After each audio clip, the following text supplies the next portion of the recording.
Hey guys, welcome to Lunatic Astrology. I'm your astrologer, Lori Lothian. I want to touch base on the political situation in the United States. I want to talk a little bit about the new moon and this gorgeous sextile that is being made in the sky between the Neptune and Jupiter, which is really beautiful and can lead to great creative inspiration, ideas, artistry, a sense of enlightenment, a sense of oneness, a sense of spiritual attainment, even if you're in that wheelhouse of looking for enlightenment.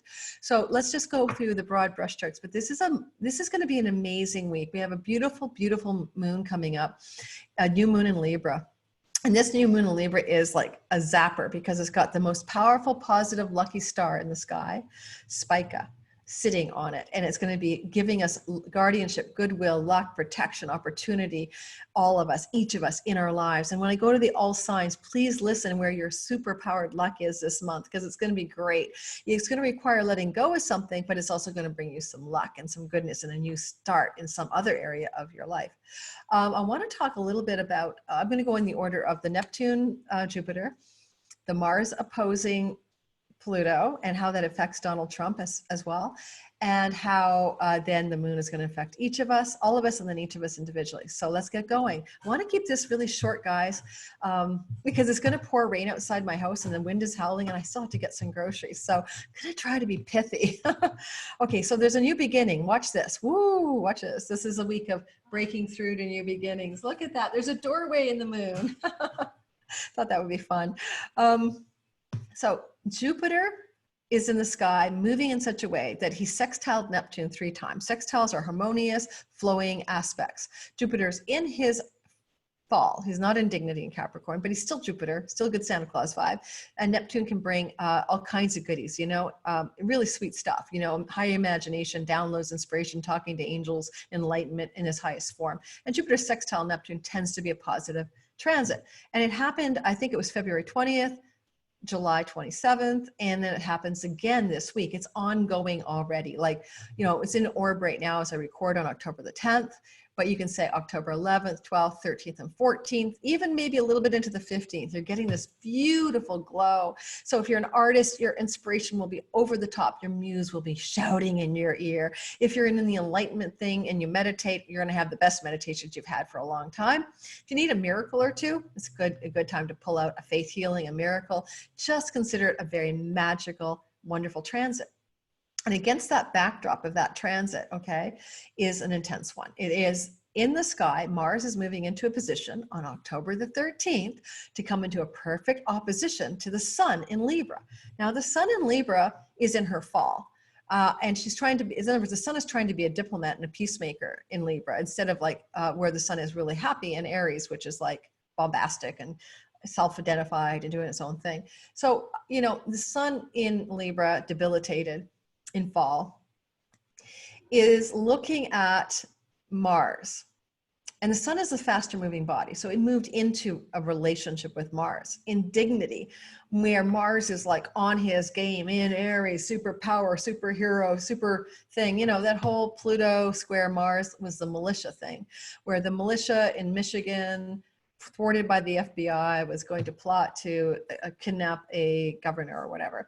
That's so Pluto Mars. That's just so Pluto Mars. With the Uranus opposition to Mercury, sudden shocking news about militias and secret dark plots, Pluto, thwarted by the FBI Mars. You know, it's just one big cosmic play we're in, really. Sometimes I wonder. I mean, I think we're on a game board of digital, you know, I think we're in a simulation, honestly. But that aside, right now, what's happened is that the sun has moved into this opposition on October 13th this week to Mars. And Mars has got the upper hand. Even though he's retrograde, he's strong, right? He's strong in Aries. And so in your own life, just watch out for where you need to go to battle against somebody, but it's better to back down. You know, someone's authority or trolling you or being mean or aggressive or angry at you, Mars, retrograde, passive aggressive, even secretly angry. And you come into the situation, whether it's with a boss, authority figure, friend, internet troll, you're feeling like you have to back down. And it may be a cost. It could be somewhat of a deal with the devil, you know, just to say, I'm just not going to deal with it. But there may be a cost to that, but there may not be a choice. There may be no way to headbutt the story or go confrontational. You may have to be diplomatic. It may feel bad to do that, but that might be the only way out. Now, for Donald Trump, there's a different story going on here.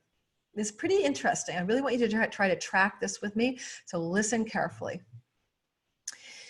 Mars is sitting in Aries, opposing Libra, the sun. We know that, yeah.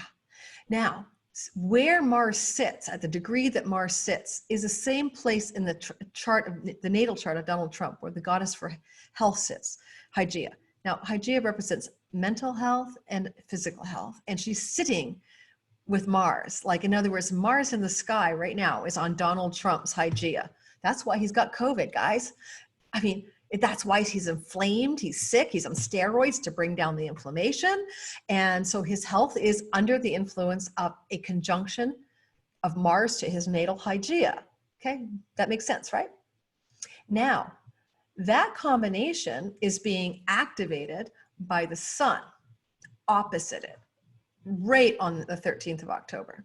Something's going to happen in the middle of the week with Donald Trump's mental health or his physical health. Count on it.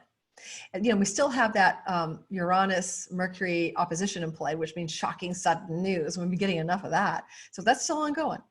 And then add to the Donald Trump story. Okay, disclaimer. I'm not political. I'm in Canada. I'm not American. So I'm not trying to judge anything that goes on. I'm talking about the story in the stars. So back to the story.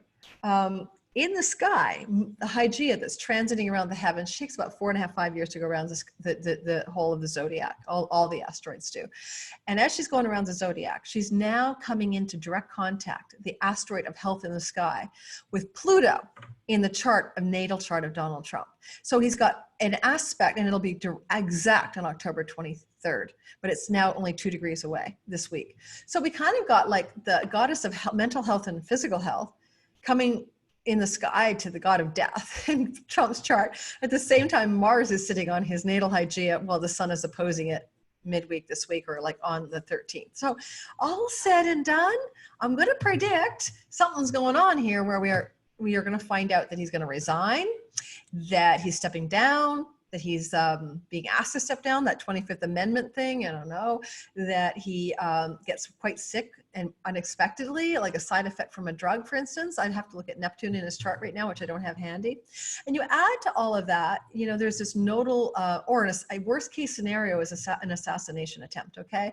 Because that could be like military energy of Mars, cut knife sharp, someone tries to cause him harm. I hope not. Nobody wants that. That could incite a civil war, which I have to do another story on, because the United States looks like it's headed for trouble. No surprise, right? But the other thing I wanted to say was that, I lost my train of, and Donald Trump's having a North Node return to his North Node. It's called a nodal return. And the North Node is where we grasp, where we strive, where we cling, where we reach, where we, want something desperately when it's out of balance. And then the North Node transiting the sky is on his natal North Node. And he was born during an eclipse, which can make his nodal story malefic, perhaps, or whatever. And it can be like a derangement, like the Mad King in the Game of Thrones, who just wants to burn it all down, rather than not be in power. Donald Trump may be trying to burn the house down before he leaves, guys, sorry. Because, the nodal return, his North Node on his Rahu on Rahu, takes the strength of his already overambitious self and his crazy ass ego and his stretching and grasping for power, and it amplifies it, and it blows it up, and it makes it bigger. It just takes it to the next level. So he's got this deranged Mad King going on with the combination of the mental health challenges, Hygeia, Mars, and then the nodal thing. That nodal return happened, I think, around the 20th or so of September, that the North Node came right back to his North Node. Some astrologers think that could mean he'll be reelected. I don't think so. I think it's going to exacerbate things. It's going to blow everything out of proportion, as it's already showing itself to do, and make for perhaps a downfall. And that all the information about why I don't think Donald Trump will be in power and why I think he may not recover properly from COVID can be found on my video from July 2nd about a change of power. Thank you for the falling eagle eclipse on July 5th, as well as my last video with 7 reasons why I think Donald Trump may not recover from COVID, although I called it Will He Recover? I don't know if will he recover physically? Maybe. Will he recover politically? Maybe not. So let's check that out. If you want to find out more, I'll put the links to the last video below so you can find out more about that. So what else do I want to say about the week ahead before we go into all signs? That's about it. I'm going to go into all signs. We're going to talk about this beautiful, lovely, magical, protective, goodwill new moon that means that for everybody on the planet, there's a silver lining here. Right now, this is going to operate to initiate new beginnings, new moon, with the light of fixed star Spica, the sheaf of wheat in the Virgin's hand, Virgo the Virgin, that can really bring a sense of nourishment and goodness and a change of pace and a change of direction. And I don't know how it's going to happen, but it'll take about 6 months to come to culmination, because this is a new moon that becomes a Libra full moon 6 months from now. So we won't see the full goodness of this for 6 months, but in the next month ahead in each of our lives, we'll have a sense of a sea change towards some more luck, protection, goodness, nourishment, great mother, good earth mother energy of Spica, the sheaf of wheat in Virgo the Virgin's hand in the sky. Okay, the star that represents the sheaf of the wheat. It is considered the most fortunate star. I'm on my squeaky chair. Sorry about that. All right, let's go ahead and do all the signs. I'm going to be brief and hopefully succinct. You're going to be all letting go of something, guys. You're going to let go of some part of your life, and you're going to make way for something new. That's what this new moon is initiating in particular, because it's a part of a gnarly T-square, all right? And that gnarly T-square, here, I'll show it to you. Let me just do that so you know what and then I'll go back, I'll share, and then I'll go back to not sharing the picture, all right? Uh-oh, I'm not sure I shared it. Let's go find it. Yes, I'm sharing, right? Yes.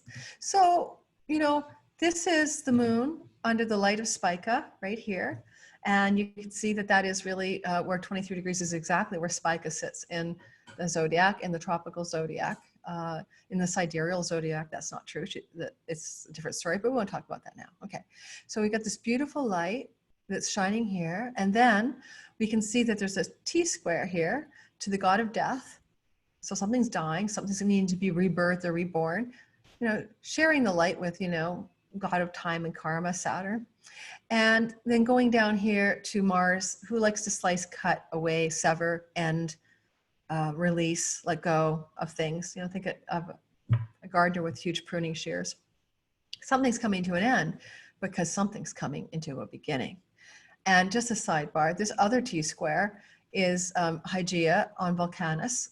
So basically sudden eruption of something regarding health. Now you could say that's COVID taking off in the second wave for sure. That's happening in the sky now. However, also remember that, you may not remember, but I'll tell you that Pluto that belongs to Donald Trump is sitting here as well. Hygeia and Vulcanus are on Trump's god of death. Death and rebirth could just be death. And this is also talking about a sudden information, sudden news, shocking news, Uranus opposition. I don't know, like if Donald Trump had a cardiac arrest, that's maybe a condition, or kidney failure or something that's secondary to COVID because of maybe his medications. I'm not wishing ill will for anybody. I'm just talking about what's possible. And as soon as you step into the public spotlight as a famous person, you are fair game for analysis. You are part of the psyche of the collective. As I mentioned in my last video, I had a dream, the king is ill, long live the king. But, that was before he had COVID, and I had that dream, and I did a video in July because of that dream. And the king represents Donald Trump in this case. And because I was fixating on him this summer. And, when the king is ill, the nation is ill. When the king is ill, the people of the kingdom are ill. That is the lore of the king, all right? The Grail King, the Fisher King story. So when the king is robust and healthy, mentally, emotionally, and spiritually, the citizens are healthy. So you can say the fractured situation is a part of the downfall of the US is that the king is not healthy mentally, emotionally, or spiritually, or physically, right? Okay, so let's go back. This T-square is the one that's the letting go of, and this is the bright light of something new. And let's talk about that. In your own life, you're going to have something new that culminates 6 months from now as something ends now. Thank you, Spica. Thank you, Pluto, etc., and Saturn. Let's go through all the signs, okay? Start off with Aries. This is going to be a new beginning in the house of marriage. So this could augur in a new love story. If you're single, and if you're married, it could mean a refreshing of the marriage. If you want to have a business partner, it's a new business partner. And if you want to have new clients that you don't have now, it's a lot of new clients, or a refreshing cadre of new clients that have Spica's light about them, you know, clients that are goodwill, protective, nourishing, and nurturing for you, and a new beginning in love. So, and it may not show up right now because it may begin now, but the culmination will be 6 months from now at the full moon in Libra. You might be letting go of something though, Aries, sun, moon, and ascendants, that has to do with your career, your reputation, your status in the world. Sorry guys, there's a allergy in my nose because there's leaf molds right now. So I'll try not to blow my nose with you, but I might sneeze. Hang on. Yep. Is that it? One more. All right. I'm stopping at 2. All right. So new beginnings in love and romance and clients, but endings in the career. In about 6 months from now, you'll look back and go, yeah, I left that part of my career behind, or my reputation in the world. It doesn't appeal to me. You're going to be refreshing some screen of your world regarding your job, your career, your profession. And it'll take 6 months to fully evolve, but there's a new beginning there because something is ending there. All right. Okay. That's the gist of it. So simple. Let's move to Taurus. This is happening in your 6th house of health. Yay. For you Taurus, sun, moon, and ascendant, if you've been having challenges with health and or work, because it's your 6th house, you know, the office environment, the people at work, the work routines, the way you do your work, Zoom, you know, this, that, and the other thing, then that's coming to a healing. I mean, Spica new moon is healing it. And 6 months from now, you're going to see the full import of this healing of the health part of the chart. Routines and food you eat and things you do to improve your health will become more available to you, and you'll have some kind of new direction around the work, and that's exciting. And that means that you're going to be refreshing, you know, that whole part of your chart, a new beginning. Now the endings for you is in the 9th house. Now that's the house of colleges and campuses, book publishing, foreign lands, gurus, guides, and mentors, and religion. So you may leave a religion, you may leave your church, you may end time with a mentor. You may end time with a mentor to start with a new mentor. That's possible, death and rebirth, but just saying there's changing of the guard there. And if you're in a college or campus setting, or if you're a student, you may change your major, you may take time off, you may quit, you may end, you may complete because you graduate. But there's an ending of this sort of theme of higher education for you guys, but there's a birthing of health and right livelihood and feeling good about work. You know, 6th house could be very much about really serving the greater good by what you do in the world. And you may find that that comes to life for you over the next 6 months. Culminating 6 months from now. All right, moving forward, Gemini, this is a sun, moon, and ascendant. This is in your romance house. Time for some sizzle. If you're single, you might find a partner of destiny. Thank you to the Spica new moon. And if you do, this will be a super beloved, somebody who brings great nourishment and nourishes you and nurtures you and makes you feel like you've just been loved so much, loved up. And this new person will also bring you luck. Now the 5th house is speculation and luck. And Spica can bring luck. And so for you Gemini, sun, moon, and ascendants, take a chance, take a risk, take a gamble. You could be very lucky in the 30 days, 28 days after the new moon. Also, this is your children. If you want to have children and you don't, and you want to, you know, get your wife pregnant, or you want to get yourself pregnant, or you want to adopt or something, there's a possibility that pregnancy and childbirth can be a feature of this blessed new moon. Any conception in the next 28 days will have Spica's light around it. I mean, it's so beautiful. Your child's conception was during the light of Spica. You know, that's kind of nice. Initiated by the moon.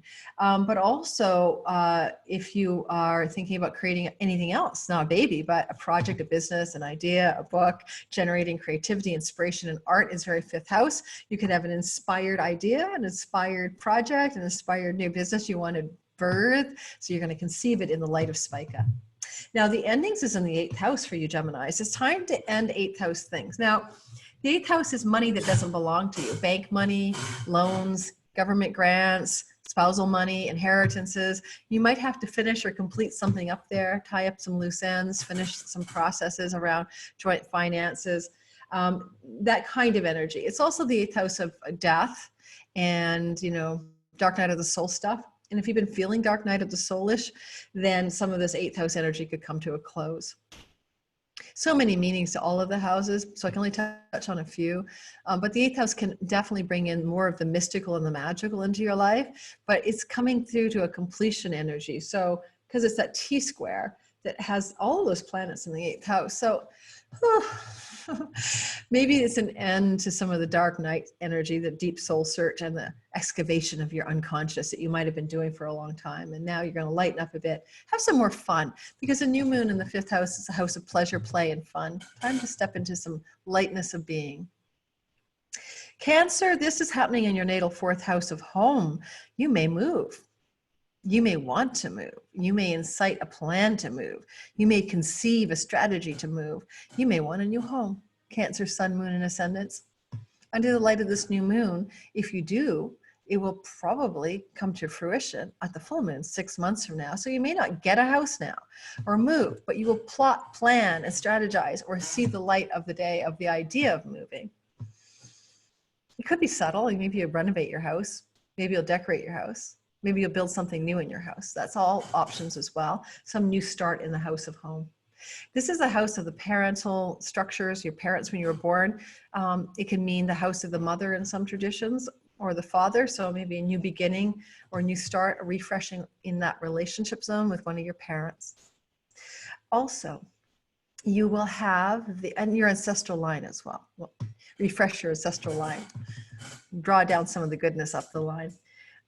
There is a seventh house ending, and that's the house of marriage. Now, it's a house of business partnership and clients. So you may end an existing marriage, or you may begin to see that an existing marriage is being called to come to an end, or some business partnership, or some clients that you no longer want to have in your life. Those are all possibilities. You may just want to let go of a whole chunk of other. Seventh house are the other to you. You know, the people you serve, your audience, your clients, your husband, and your business partnership. So somebody's going out the door there. Some relationship is ending, but wow, the exciting part is there's a refresh at the anchor of the chart. Your home is changing. All right, I'm sorry about my squeaky chair. I gotta oil this bar stool. I'm in my kitchen. Okay, so Cancer, I just said Cancer. Leo, this is happening, this new moon's refreshing your third house. House of siblings, short-term trips and travel, short-term education, elementary education, teaching, writing, speaking, social media, the internet. So what is going to begin here? What is new here? And your neighborhood, like your local hood. You're doing a reset, refresh, nourishment in that zone of the chart, including siblings. So some of you Leos, if you have been out of sorts with a sibling, there's a new beginning with a sibling, a refresh under the beautiful, nourishing reset light of Spica. Now, the endings for you Leos is in your natal sixth house. And your natal sixth house, of course, is, I already mentioned earlier, if you were listening for another sign, Taurus, it's the house of your health and your health protocols. It's also the house of your work, the way you do the work you do. Now, if you're working and employed and you're an employee, there's an end to a place of employment, probably nigh here, as well as a change of the way to do your work, the work that you do. Could be like thematically, I no longer do this kind of work, or I no longer work in this place. Health, you know, how do you stay healthy? What do you do? What works? What works for you? What food, what exercise, what nutrition strategies, what protocols do you do to stay healthy? Because this is an ending, you're going to end something that you've been doing. Like maybe I've been vegan for 20 years and you decide, no, forget that strategy. It doesn't work for me anymore. Something's ending in the story of how you do health. Okay, end of story. Let's go ahead and talk about the Virgos, the Virgo virgins. Now, this is exciting for you guys because this is all going to be impacting your revenue and your money and your self-worth. I mean, it's a very nice place to have this new refresh button with a nourishing light of Spica. She's nourishing wheat, this sheaf of wheat, right? In the hand of Virgo, the virgin, and you're a Virgo. And it's like the second house is what you put in your mouth and eat. It's the house of nourishment. It's what we ingest. And it's also what comes out of our mouth. It's our message and our voice. And I'm wondering, you know, there's something very powerful here. It's like, what new kind of nourishment will you find for your body and yourself both financially, create revenue for your self-worth and self-esteem, and for your physical wellness too. Because the second house feeds the first, which is the house of your body. That's why it represents food and nourishment. So I do feel like you're going to be highly nourished, and you may find out there's new styles of nourishment. You might find out like you had an iron deficiency, and once you do, you start to take iron and everything turns around. So the great new beginnings and good luck and protection in the nourishment part of your chart that will fortify your wellness. As well, Virgo, you know, there's a sense that if you had low self-esteem and felt bad about yourself, that's all about to begin to change. And remember, this is the new moon. And yes, it will play out for the next 28 days, but it culminates at the full moon in 6 months. So this is a journey that begins now that will come to fruition 6 months from now. So don't be hard on yourself. If everything I say seems unattainable in 28 days, it's coming for you. You beautiful Virgo, sun, moon, and ascendant. Now, letting go is letting go of fifth house stuff. This is the house of babies and children. So if you're attached to your children or you're over-functioning in helicopter parenting, you have to let go, release, soften. If you wanted to get pregnant and couldn't, let go of that dream for now. If you are in a romantic relationship and you've been hyper-fixated on it, it's time to let go of the attention. Doesn't mean the relationship ends. It means that your focus on it and your hypervigilance might end. It's the house of ideas that are creative and inspired. So you may have had an idea, a project, something you tried to birth earlier in the last few months and it didn't really take off. It's time to let it go. You know, it's a stillbirth. It's no good anymore. Refresh, find something new. So letting go of a creative project, idea, business endeavor, independent business is fifth house. But oh my God, the goodness in the second, it's revenue. You're going to also make a lot more money by letting go of that creative idea and finding something new. All right, Libra. This is going to happen for you in your natal first house. And the first house is your identity. Spica, new moon, 23 degrees, refreshing the whole screen of who you think you are. You're going to set a new you in motion that you'll see as a fully fruition self in approximately 6 months. So be patient. It could be really good for your body, for your health, right? There's nourishment and earth mother energies coming right at your ascendant, your body. So you're going to find that, you know, now and into the next 6 months, you robustly nourish and improve your physical form and your health and your body. And you'll have luck, physical luck as well. I mean, around body and identity. The fourth house is what you need to let go of, and it has to do with home. Do you need to let go of a home that you live in? Do you need to let go of a home that you want to move to? What is this letting go of home story? You really ponder that. This is deeper than just the physical home you live in. This is in the town you live in. This is the ancestral line, the deep roots of you, the anchor of your soul line and your ancestral line. Maybe you have to let go of things there. You know, it's a good time for some soul work to do with your ancestral line, you know. It could be a really good time to do some shamanic work around your ancestral line as well, to let go of things that no longer are needed, that you may have unconsciously adopted from your family of origin and your ancestral line. Moving on. It is time for those Scorpios of the world, risings, sun and moon, to look at the 12th house as a refresh set. Now, this is subtle. Your 12th house is your unconscious, like it's more like the collective unconscious, the Akashic records, past lives that you've lived, a place of enlightenment, liberation, and moksha, and your dreams at night, a place of contemplation and solitude and wisdom. A place of hospital sometimes, you know, and self-undoing and self-sabotage. So if you self-sabotage, like you drink too much alcohol, take too much weed, watch too much Netflix, you Scorpio risings, sun and moon are going to let go of those self-sabotagings because a new button is being set here, a beginning, a new fresh beginning, a nourishing one at that. Yeah.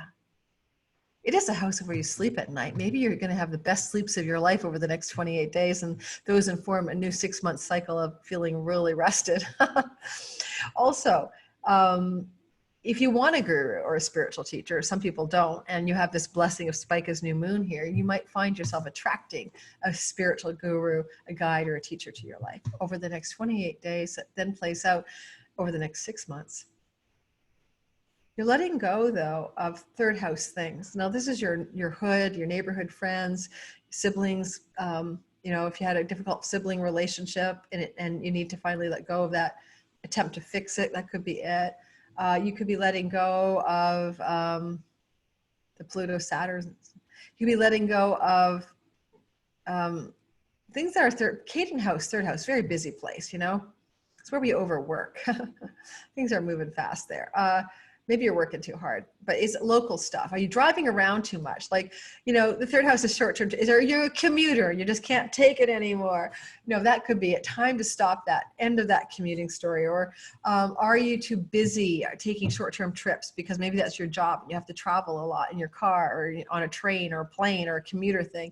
Some kind of letting go of the busyness of the Cadent third house. It is the house where you get short-term education, you know, like seminars and workshops and stuff, and elementary schools are there. So maybe you've been learning a lot, you've been hyper vigilant to learn. Now you just go stop learning. It's time to let go of the learning curve and just relax a bit. Some of you Scorpio, Sun, Moon, and Ascendants. Now, if you are teaching and creating something online, then this is also interesting because the third house is the place where you would educate others online. Do you need to let go of that path? Is that path coming to an end? I know a Scorpio ascendant or two who are in the online world teaching courses and mentoring and doing things like that. Maybe it's time for that path to come to a close and something new to emerge. And of course, as I said, the newness is very deeply embedded in the 12th house right now. It's a very enlightenment-y place. Sagittarius this is happening in your natal 11th, the re-beginnings, a new set, the new moon that takes 6 months to fruition. For Sagittarius, it's like, where do you belong? Who do you belong to? What's your community? Who's your tribe? If you don't feel you belong, you'll find a place of belonging and a greater community that supports, nourishes you, brings you goodwill and luck and all the goodness of Spica. It could also mean great gains from your career. The 11th house is great gains, whether it's, you know, awards, reputations, promotions, and money. You could start to really benefit now, reap some great gains from your career in a way that you haven't yet done. The 11th house is very much a place of your kind of your higher motive, you know, your hopes, dreams, and wishes. And with Spica shining a light there that takes 6 months to unfold, some of your maybe dormant, forgotten, or lost hopes, dreams, and wishes will come to pass. You know, the 11th house is 6 from the 6, and the 6th house is karmic debt in some ways. And then the 11th is the reward from the debt. So think of it as a very rewarding new moon with 6 months to sort of fruition into some great goodness. You need to let go of things in the money house. It's a second house. I mean, if you're preoccupied with money and resources and earnings, you're going to find that's coming to a close. And, you know, the 11th house is pennies from heaven. And sometimes it involves inheritances. So I'm not going to mince words here. Someone you know could pass and you will derive some pennies from heaven from the 8th house of inheritance over the next 6 months. It will let you free up time and not to fixate on the hustle and the revenue generation and resource generation of the second house. And not worry so much about the second house, and let go of anything that blocks your self-esteem and self-worth as well, you Sagittarians. All right. Okay, Capricorn, you're experiencing a beautiful reset under the light of Spica in your natal 10th house. Hallelujah, hallelujah. It's your career. Capricorn, Sun, Moon, and Ascendant. Wow, something so good is blossoming in the 10th house. Your purpose, your career, God's plan for you, the high noon of the chart, your praxis, your action in your world, your reputation, your status. The light of Spica. Oh my God, what a great refresh for you Capricorns. I'm jealous. And it's going to unfold over 6 months. So you can just count on that. You get the modest touch in your career. I'm just going to leave it at that, really. And let's not, like, if it's not broken, don't fix it. I love that for you guys. I so love it. I'm jealous. And the place of letting go. Now, the place of letting go is your first house. It's your identity. This is a tricky one. Capricorns are pretty solidly, especially ascendants, are pretty solidly invested in how they think they are. You know, this is who I am, and that's how you are, and you're going to be that way. It's kind of like a fixation on identity in terms of not changing. Status quo is king, you know. But sorry, I mean, you've got this intense Pluto, Jupiter, Saturn stellium in your first house, and that's been mashing at you for a while. You know, Pluto's been there since 2008, late 2007, I think. Saturn since December of 2017, Jupiter in the last year. This is a wholesale renovation of your identity. This is a powerful rebirthing. You've been under this energy for a while. You might be getting tired of it. But however, this new moon will bless your career. Will say, you know, it's kind of like the first house ascendant is the avatar. It's the role you play in the stage of life, right? It's your costume. It's your acting role. It's your character. But the 10th house, especially if your midheaven is there, is the high noon, and it's God's plan for you, and it's the plot points of you.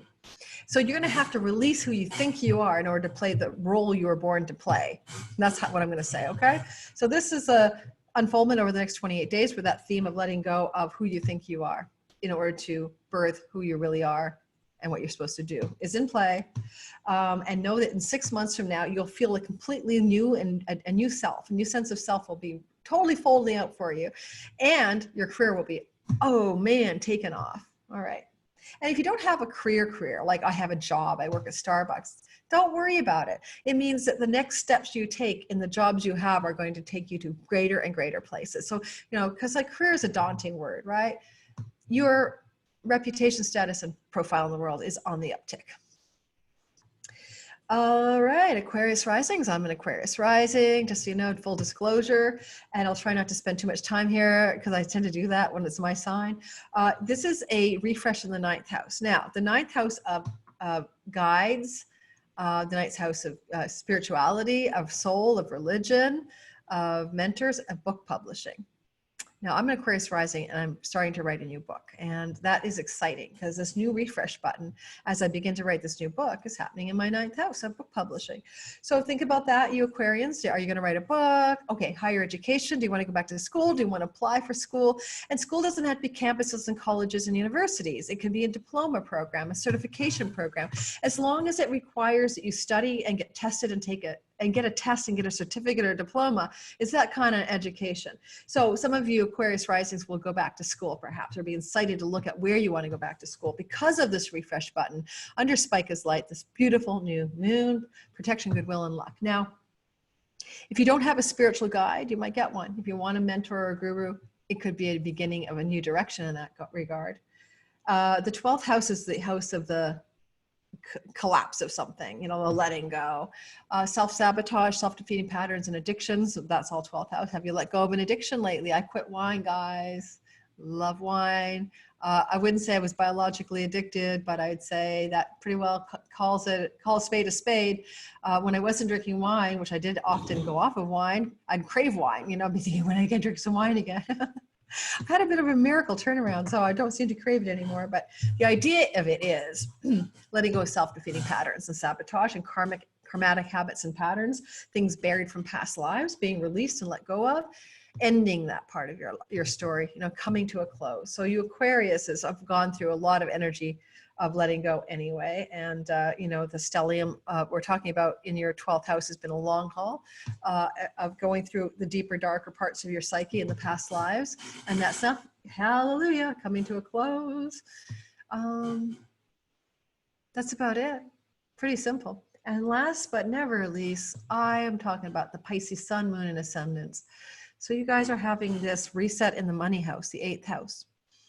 New beginnings and new luck in money. Now, this doesn't have to be, so this is a house of inheritance. So some of you Pisces, sun, moon, and ascendants may inherit some money in the next 6 months, but it's also the house of bank loans and mortgages. And when you sell a large asset, like a house, that's money you take possession of. It's royalty income, derivative and passive income, tax rebates, grants, stipends, you know, money that doesn't really belong to you, but you get your grubby hands on it, you know, money that you didn't earn because you did a job. It's not a paycheck money. It's other kinds of money.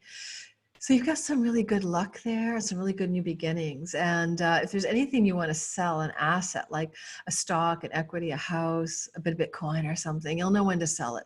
And you'll do really, really well by that.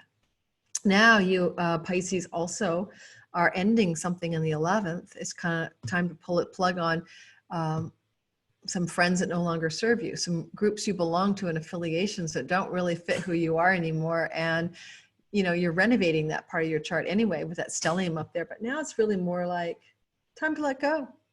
Just time to let go of somebody, something, some situation, some friendship, some larger social group that you may belong to. Like if you belong to a church, you maybe don't like that church anymore. If you belong to a society, any kind of group affiliations. It's also the house of great gains from your career. And maybe you have to let go of trying to hustle in your career to make the money you need, because the 8th house can provide it. The 11th and 8th are money houses, and maybe you'll make money completely separately from your earnings. So you can do what you want in your career without having to hustle. And that 8th house could be a lucky break. It could be more of like, the lottery tickets are other people's money. Don't belong to you, right? It's the money the government collected from the citizens, so they passed on to one citizen. So I'm just going to leave it at that. Some good money fortune coming for you in that 8th house over the next 6 months after Spica's refresh button there. All right, guys, like, subscribe. If you would please do that, hit the bell, check all my offerings below in the description box, and I will see you soon.